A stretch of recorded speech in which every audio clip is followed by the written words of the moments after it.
5 adverbes que vous avez besoin d'utiliser en permanence dans la langue anglaise. Et que j'ai pu remarquer à chaque fois que je corrige des francophones en expression orale, toujours ces erreurs elles reviennent et c'est pas évident aussi de rectifier la prononciation. Pourquoi? Parce qu'à l'école on l'a appris d'une certaine manière. Et, on va essayer aujourd'hui dans cette vidéo de rectifier déjà le sens de ces mots-là, de bien les utiliser et aussi leur prononciation, car comme vous pouvez savoir, la prononciation elle est très importante.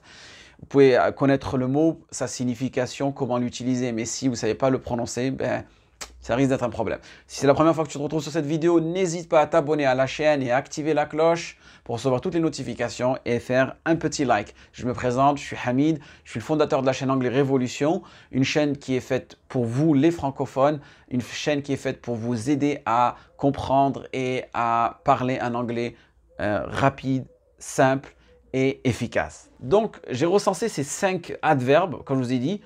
Souvent, vous avez du mal à les prononcer.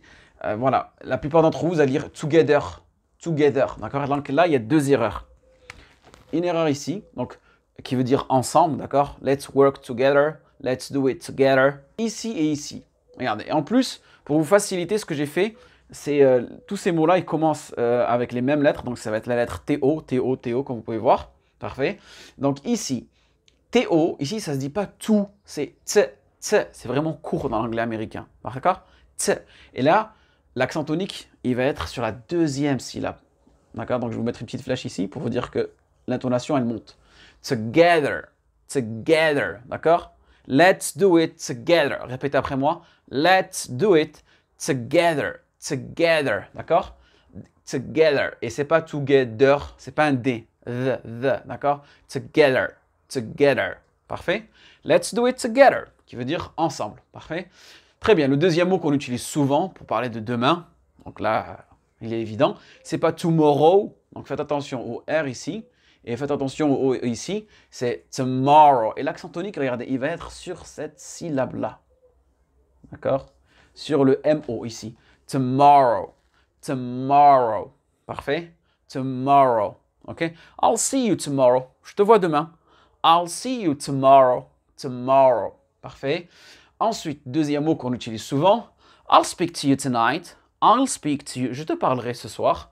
I'll speak to you tonight. Tonight. Donc la même erreur. Attention ici au O. Et le I, de bien ouvrir le A ici. Hein. Pas tonight. D'accord? Tonight. Et le GH, bien sûr, il n'est pas prononcé. Parfait? Un petit peu on va dire, d'étymologie. Ce mot-là, à la base, c'est un mot allemand, d'accord? Donc les Allemands, ils vont le prononcer Nacht. Donc c'est pour ça que vous avez retrouvé ce GH ici, d'accord? Mais la manière dont les anglophones ont repris ce mot-là, ils se sont débarrassés du GH et tout simplement tonight, tonight. C'est pour ça que vous allez retrouver beaucoup de mots en langue anglaise, on retrouve le GH et qu'il n'est pas prononcé. Parfois, ces mots-là peuvent être issus du Dutch, de la langue allemande. Parfait? Ensuite, un autre mot pour dire aujourd'hui, pas today, non. Today. Today, it's a good day. Today, it's a good day. D'accord? Today. Et ici, attention, le O n'est pas prononcé. Et le A, d'accord, prononcez bien entièrement comme osei, pas today ou today, non. Today. N'hésitez pas à mettre l'accent tonique ici, d'accord? Là aussi, pareil, l'accent tonique ici. Donc, vous voyez bien, l'accent tonique ici, il est sur la 2e partie du mot. Parfait. Et ce dernier mot-là, à votre avis, qu'est-ce que ça veut dire? Towards. Towards. OK? Vers moi.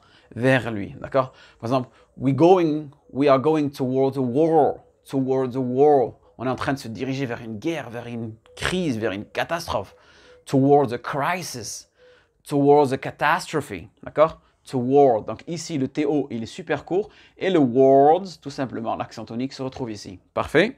Donc petit récapitulatif, on va essayer tout simplement, le but c'est vraiment de bien prononcer ces mots-là. On va les répéter ensemble. Donc ici, la signification rapide.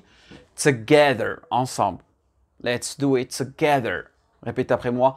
Let's do it together. Together. D'accord? Tomorrow. I'll see you tomorrow. Je te vois demain.